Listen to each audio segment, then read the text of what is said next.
अस्सलाम वालेकुम friends, welcome back to my YouTube channel एक बिग टेस्टी बाय आशा। वैसे कैसे हैं सब लोग? उम्मीद करती हूँ सब खैरियत से होंगे, मज़े में होंगे। मज़े से याद आया कि आज हमने बनाया मज़ेदार से सिजलिंग गोला कबाब। ये जी गोला कबाब है और गोला कबाब की रेसिपी बहुत ही शानदार आपको मैं देने लगी हूँ और बहुत ही ऑथेंटिक। तो चलते हैं अपनी रेसिपी की तरफ। रेसिपी में हमने 2 किलो कीमा लिया है जो कि मटन का है, ठीक है। उसके साथ हमने 4 अदद बड़े साइज़ के प्याज दिए हैं, लहसुन अदरक लिया है, हरी मिर्चें लिए हैं और ये तमाम मसाला जाता है। मसाला जात में मैंने नमक, मिर्च, हल्दी, गरम मसाला, चाट मसाला, पिसी हुई काली मिर्चें, दादर लाल मिर्चें और पिसी हुई लाल मिर्चें और कटा भुना ज़ीरा और धनिया लिए, ठीक हो गया। मैंने 1 नाइट बिफ़ोर ही यानी कि एक रात पहले ही तमाम कुछ मसाला जात कीमे में मिक्स करके इसको अच्छे से रैप करके फ्रिज में रख दिया था रात को ही। और जो मेरी सबसे मुनफरिद रेसिपी है ना, जो इंग्रेडिएंट्स है वो ये है कि आपने तमाम साबुत गरम मसाला और 4 से 5 अदद लेनी है साबुत लाल मिर्चें, ठीक है। इनको आपने हल्की आंच पे नॉन स्टिक पैन में अच्छे से कुक कर लेना है, यानी कि इनको कच्चा भुना कर लेना है, ठीक है। आप स्क्रीन पे देखते जा रहे होंगे, स्क्रीन पे अपनी नज़र रखिएगा, हर मेथड को और हर चीज़ को अच्छे से फॉलो कीजिएगा, फिर आपके बहुत ही जूसी और मज़े के गोला कबाब बनेंगे। मैंने अच्छे से नॉन स्टिक पैन में गरम मसाला लिया था साबुत, और साबुत लाल मिर्ची ली थी, उनको मैंने कच्चा भुना करके चॉपर में अच्छे से जो डिब्बी होती है गरम मसाले में उसमें मैंने पीस लिया है और ये मेरा एक गोला कबाब का मसाला बन गया। और आप यकीन करें इसकी फ्रेगनेंस, इसका जो रोमा और जो खुशबू है और जो जायका है वो बहुत ही ज़बरदस्त होता है। ये 2 किलो में मैंने 1.5 खाने के चम्मच डाला है। आपके सामने मैंने बहुत थोड़ी क्वांटिटी में गरम मसाला लिया था और 4 से 5 साबुत लाल मिर्चें ली थी। ये सारा ही तकरीबन इसमें 2 किलो की रेसिपी में लग जाएगा, लेकिन मैंने 1.5 चम्मच के करीब डाल दिया है अपने बैटर में। और बाकी मैं ऊपर स्प्रिंकल करने के लिए 1/4 आई गेस मेरा ये आधा पौना चम्मच रह गया था, वो मैं रख लूँगी। अच्छे से इसको हाथों की मदद से आपने मिक्स कर लेना है। अच्छा, ये आपने रात में नहीं डालना। अगर आप एक रात पहले या 5-6 घंटे पहले करते हैं ना मैरिनेशन, तो आप डाल लें। अगर मेरी तरह आप 1 डे बिफ़ोर मैरिनेशन कर रहे हैं तो आपने तब ये गरम मसाला भुना हुआ नहीं डालना, इसका रंग तेज़ हो जाएगा, ठीक है।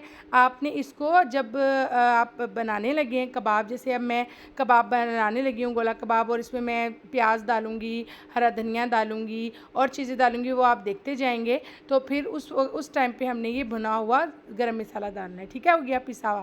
बहरहाल अब ये मैंने अच्छे से मिक्स करके रख दिया है। दूसरी तरफ से मैंने प्याज दिए हैं। अच्छा, प्याज अमूमन लोग कच्चे ही चॉप करके डाल देते हैं, वो डलते हैं हमारे चपली कबाब में। जो गोला कबाब होते हैं उसके अंदर प्याज हमेशा फ्राई होकर डलता है। मैंने एक पैन में ले लिया, नॉन स्टिक कढ़ाई में मैंने ले लिया घी, और उसमें मैंने अपने जो प्याज लिए थे उनको मैंने बारीक बारीक काट के और फ्राई कर लूँगी। जिस तरह हम अपनी हांडियों के लिए प्याज़ों को फ्राई करते हैं, सेम उसी मेथड पे हमने प्याज़ों को फ्राई करना है, मीडियम टू लो फ्लेम पे। बहुत ज़्यादा हाई फ्लेम पे नहीं करना कि जल्दी से काले सरसों जल भुज जाएं। अच्छे से हमने प्याज़ों को पकाना है, ठीक हो गया। जिस तरह से हम अपनी हांडियों के लिए पकाते हैं, कोई इसमें बिग इशू नहीं है। हमने 2 किलो कीमे के हिसाब से 4 अदद बड़े साइज़ के प्याज दिए थे, ठीक हो गया। अब आप ये देख सकते हैं कि मेरे प्याज अच्छी तरह से भुन गए, सुनहरी सुनहरी से हो गए हैं। गोल्डन कर लेंगे हम इनको अच्छे से कि तमाम प्याज इक्वली ब्राउन हो जाए। यहाँ पर कुछ प्याज अभी ब्राउन हुए हैं और कुछ नहीं हुए। अच्छे से चम्मच चलाते जाएंगे तो हमारे तमाम प्याज इक्वली जो है ना वो ब्राउन हो जाएंगे। और जब ये ब्राउन हो जाएंगे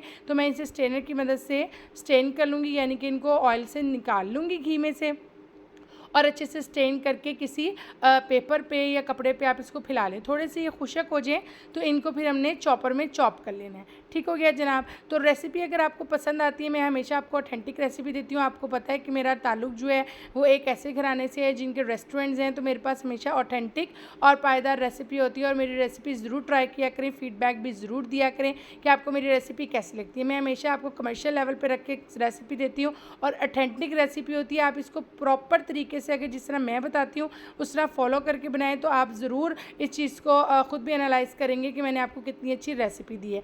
आप सब लोग जानते हैं रेस्टोरेंट वाले लोगों से मेरा ताल्लुक़ है, मेरे भाइयों के रेस्टोरेंट्स हैं, तो बहुत से शेफ़्स वगैरह के साथ ताल्लुक़ रहता है। और मुझे वैसे एक कीड़ा है कि मैं कुछ ना कुछ अच्छा सीखूँ, और जो उस लेवल पर सीखूँ जिस लेवल पर मार्केट में सेल हो रही हैं चीज़ें, जिस लेवल पर हम बाज़ार में जाके जायका और चस्का ढूंढते हैं, वही जायका और चस्का मैं घर में बना सकूँ। तो जनाब ये हमारे प्याज हो गए थे स्टेन, हमने इनको ऑयल से निकाल लिया था। आप देख सकते हैं कि किसी भी छन्नी में निकाल लें या जो सुराखों वाला चम्मच होता है ना, कपगीर जिसे कहते हैं, उससे निकाल लें। और उसके बाद मैंने इसको यहाँ पर बटर पेपर पे सेपरेट कर दिया। ठीक है, अच्छे से इनको थोड़ी सी हवा लग जाएगी, ठहर जाएंगे, प्याज ठंडे हो जाएंगे, जैसे कड़क कड़क करने वाले हो जाते हैं, फिर मैं इनको चॉपर में डाल के चॉप कर लूँगी। ले जी, अब हमारे पास ये चॉपर है और मैं चॉपर में डाल के इसको चॉप कर लूँगी। और इसके साथ ही मैं इसमें कटा हुआ हरा धनिया भी डाल दूँगी, ताकि थोड़ा सा जो है ना, बिल्कुल सूखे प्याज थे तो वो अच्छे से अमर्ज हो जाएंगे और धनिया भी जो है ना वो अच्छे से पीस जाएगा। मैंने दोनों चीज़ों को अच्छे से करके पीस लिया था। पीसने के बाद मैं इस तमाम बैटर के अंदर अपने ये प्याज़ों को डाल दूँगी। अच्छा, ये जो गोला कबाब होते हैं ना, इनकी यही एक डिफरेंट रेसिपी है एज़ कम्पेयर टू हमारे सीख कबाब या फिर चपली कबाब के। एक इसके अंदर एक तो प्याज भून के डलते हैं और जो गरम मसाला और साबुत लाल मिर्ची मैंने आपको बताई है वो भी कच्ची भुनी डलती है। मैंने अपने बैटर के ऊपर तकरीबन 2 अदद नींबू लिए थे, उनका रस निकाल के डाल दिया। फ्रेश नींबू आपने लेने हैं, ठीक है, फ्रेश नींबू लें और डाल दें। उसके बाद भुने हुए मैंने प्याज़ों को चॉप किया। बहुत ज़्यादा मलिद्दा नहीं आपने बनाना, जिस तरह आप स्क्रीन पे देख सकते हैं कि मैंने किस तरह से इनको चॉप किया है। और उसके बाद अच्छे से हाथों की मदद से आपने मिला देना है। अच्छा, अब हाथों की मदद से ही ये मिलेगा, ये नहीं हो सकता कि आपके जी हम हाथ न लगाएं, हाथ में मिर्चें लग जाती हैं। उसके लिए मैं आपको एक टोटका बता देती हूँ।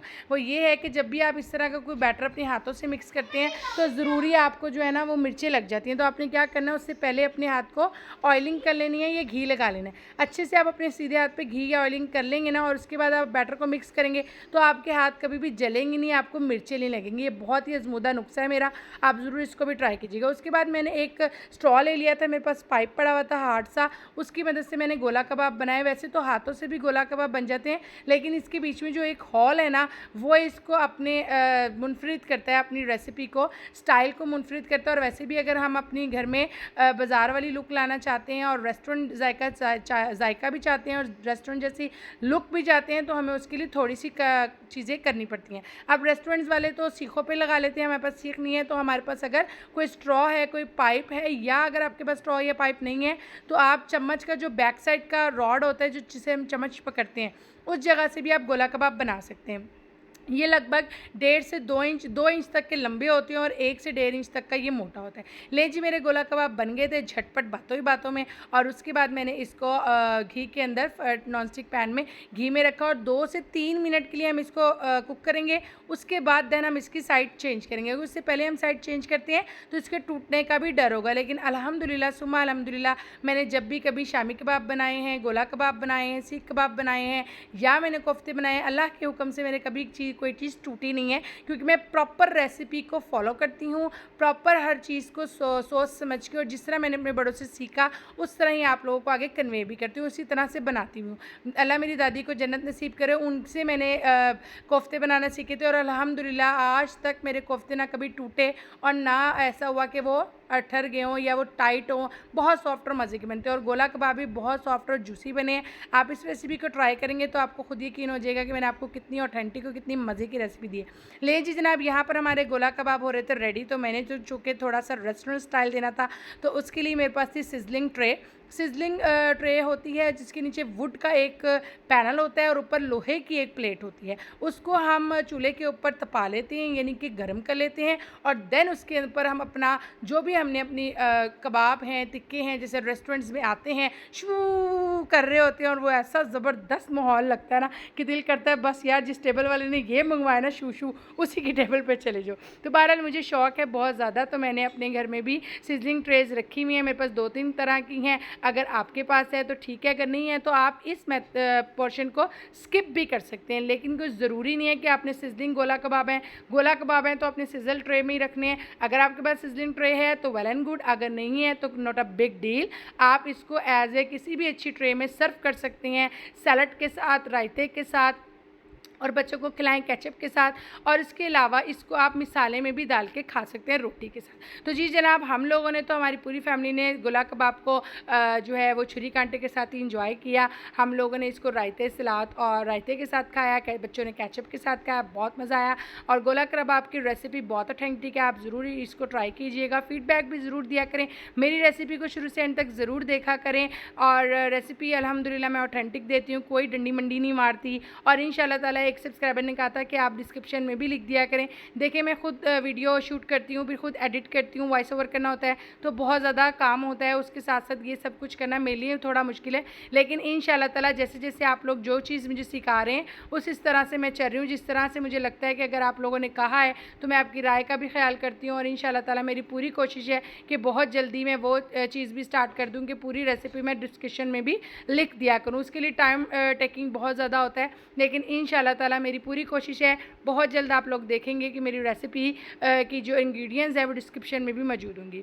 तो आप लोग ज़रूर अपनी कीमती राय का इज़हार किया करें। मैं आपकी तमाम मैसेजेस को पढ़ती भी हूँ, देखती भी हूँ और बहुत अच्छा लगता है, बहुत खुशी होती है। ले जी मेरी सिजलिंग ट्रे आ गई है, ये लोहे की होती है और इसके साथ नीचे वुड का एक ना उन्होंने पैंदा दिया होता है। मैंने इसको गर्म किया और जिस ऑयल में मैंने गोला कबाब बनाए थे ना वही मैंने थोड़ा सा डाला, ज़रा शशका दिया है मैंने रेस्टोरेंट वाला। तो मैंने ऊपर से प्याज ऑनियन जो था वो राउंड राउंड शेप में काट के डाला, तो उससे जो आग वाला मंज़र आया ना बहुत ही ज़बरदस्त लग रहा था। पूरे घर में खुशबू फैल गई थी इतनी ज़बरदस्त, और पूरे घर में जो इसका एक शोर था ना शू वाला वो बहुत अट्रैक्टिव था, बहुत मज़े का लग रहा था। और भूख का भी टाइम था, अरम खिज़र सामने खड़े थे इंतज़ार में कि कब मामा के कबाब बनेंगे और हम खा के ट्यूशन जाएंगे। तो बहरहाल जी मेरी फैमिली को तो ये रेसिपी बहुत पसंद आई। इसी तरह आपने थोड़ा सा ऑयल अपने कबाबों के ऊपर भी वही जिसमें हमने फ्राई किए डाल देना है, ऊपर से वो मसाला छिड़क देना है जो हमने रखा था। उसके बाद इसे रायते, दही और केचप के साथ आप इंजॉय कर सकते हैं।